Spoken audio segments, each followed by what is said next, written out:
باشه. انجیل و یا اوانگلیون. اوانگلیون کلمه یونانی است که به معنی خبر خوش یا مژده هستش. خبر خوش برای شما دارم امروز. امیدوارم که در این 2-3 دقیقه‌ای که در پیش رو داریم بتونید با من همراه بشید.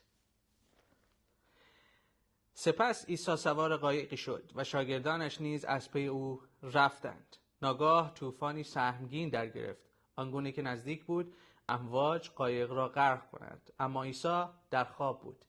پس شاگردان آمده بیدارش کردند و گفتند سرور ما چیزی نمانده غرق شویم، نجات مانده. عیسی پاسخ داد ای کم ایمانان، چرا این چنین ترسانید؟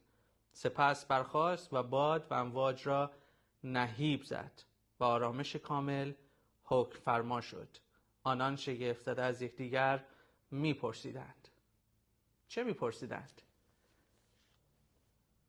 این قسمتی که براتون خوندم از یک بخش از کتاب انجیل متی هستش. متی از شاگردان نزدیک مسیح هستش.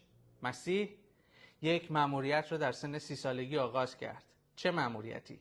که بخواد آشتی را به جهان بیاره. مسیح دست خدا رو گرفت و در دست دیگر دست انسان رو گرفت و این دو رو با هم دیگه خواست که آشتی بده. آیا تا حالا در رابطه با مسیح شنیدیم؟ اگر که در رابطه با مسیح شنیدیم، چه فکر میکنیم در رابطه با مسیح؟ آیا فقط یک معلم، یک پیامبر و یا یک نبی؟ درسته. اما آیا مسیح فقط یک معلم، نبی و یا یک پیامبره؟ اینجا میبینیم که در قایقی هست وسط دریا و شاگردانش در کنارش. این شاگردان چندی هستش که با او زندگی میکنند، با او غذا میخورند، با او مینوشند و شاهد تمام معجزه های فوق‌العاده شگفت‌انگیز او هستند. مرده هایی که زنده میشند، فلج هایی که شفا پیدا میکنند، کوران مادرزادی که بینا میشند، کرها و همچنین لالها. چقدر فوق‌العاده! روزهایی که از تمام شهرها و اطراف جمع میشن هزاران نفر تا بشنوند که چی میگه مسیح و کارهای خارق‌العاده‌اش رو ببینند. توی قایق هستند. جمعی از این شاگردان کسانی هستند که ماهیگیر بودند، دریا رو دیدند، امواج رو دیدند، اما این امواج متفاوته و انگار که داره میاد که بخواد قایق را خراب بکنه و دست و پاشون رو گم کردند. احتمالاً هر کاری که بگی را انجام دادن اما نمیشه و نگاه میکنن میبینن توی قایق استادشون خوابه. دنیا را آب میبره، شما را خواب میبره. میان صداش میکنن استاد لطفاً کمکمون بکن، به ما یک ایده بده. و وقتی که بیدار میشه، شما تو این موقعیت باشید چیکار میکنید؟ مسلماً شاید بگید نگران نباش، الان یه ایده برات دارم، نگران نباش یه کاری میکنیم، یا نگران نباش اینجا دیگه آخرشه و کاری نمیشه کرد. اما دست کم کنار هم دیگه هستیم. اما اینو نمیگه مسیح. بلند میشه و میگه شماها کم ایمان هستید. و چرا این رو میگه؟ آیا درست میگه؟ فکر میکنم افراد داخل این کشتی، داخل این قایق، یک چیزی رو یادشون رفته که چه کسی در داخل اون قایقه.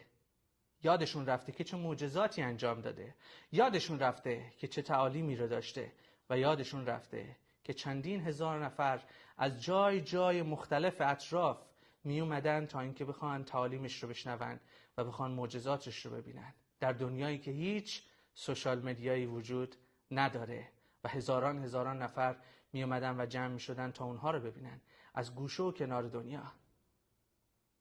چی بهشون میگه؟ بهشون میگه برید کنار و بعد این کار رو میکنه. یک بار دیگه گوش بدیم. ای کم ایمانان، چرا این چنین ترسانید؟ سپس برخاست مسیح و باد و امواج را نهیب زد و آرامش کامل حکم فرما شد. مسیح دستور میده به طبیعت، دستور میده به امواج، دستور میده به بادها. چه کسی است که میتونه دستور بده؟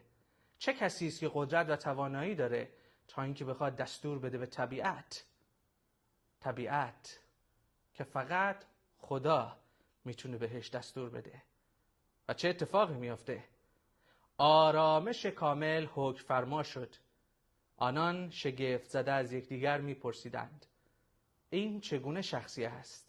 حتی باد و امواج نیز از او فرمان میبرند. به راستی مسیح کیست؟